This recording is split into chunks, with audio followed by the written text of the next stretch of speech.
Hello everyone, I hope you're enjoying all of the stories. Today I've got a really good one for you. You might have already read this one, but it's fantastic. It's called Where the Wild Things Are. And I've got a wild thing right here, Connie the clownfish. And she's very happy to see you all. Aren't you, Connie? She said yes.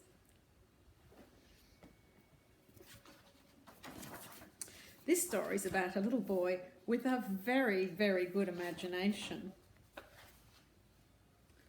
The night Max wore his wolf suit and made mischief of one kind.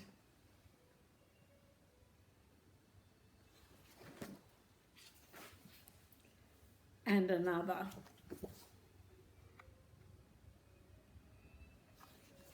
I like that wolf suit. His mother called him Wild Thing, and Max said, "I'll eat you up." So he was sent to bed without eating anything.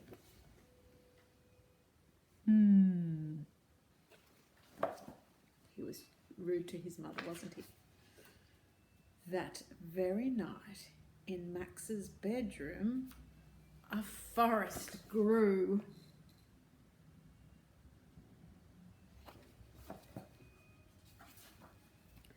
And grew.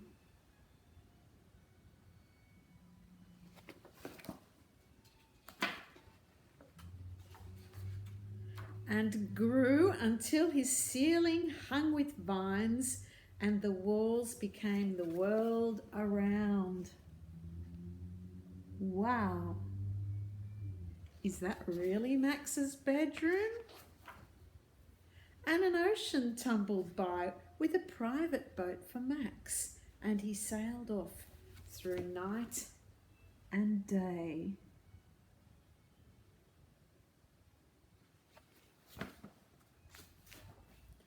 And in and out of weeks and almost over a year to where the wild things are.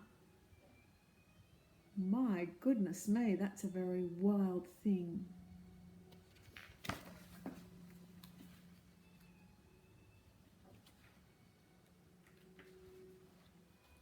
And when he came to the place where the wild things are, they roared their terrible roars and gnashed their terrible teeth and rolled their terrible eyes and showed their terrible claws.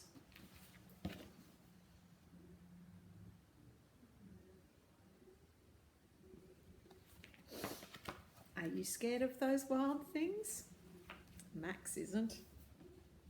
And Max said, "Be still," and tamed them with the magic trick of staring into all their yellow eyes without blinking once, and they were frightened and called him the most wild thing of all.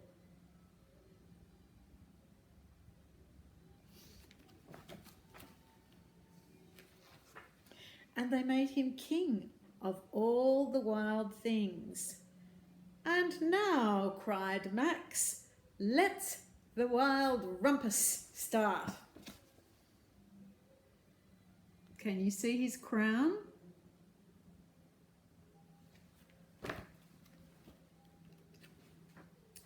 Oh, here's the wild rumpus. That looks like fun.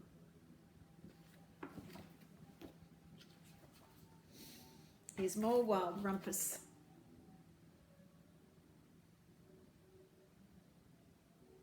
Max looks like he's having a great time, doesn't he? And here he is, king of the wild things.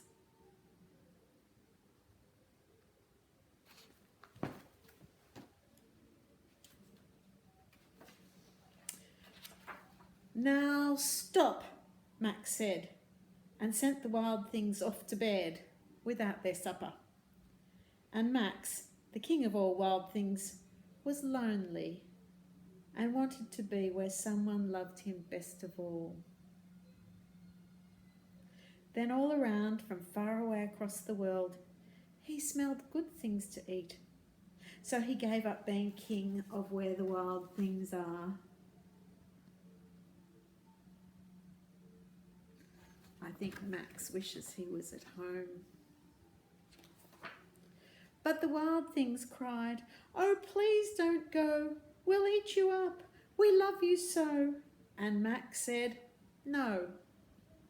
And the wild things roared their terrible roars and gnashed their terrible teeth and rolled their terrible eyes and showed their terrible claws. But Max stepped into his private boat and waved goodbye.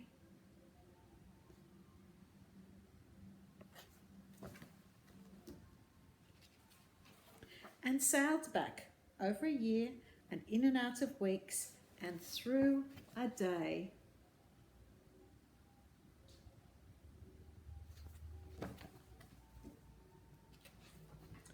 And into the night of his very own bedroom, where he found his supper waiting for him. Can you see the supper on the table? Max looks glad to be home, doesn't he? And his supper was still hot. Bye-bye now.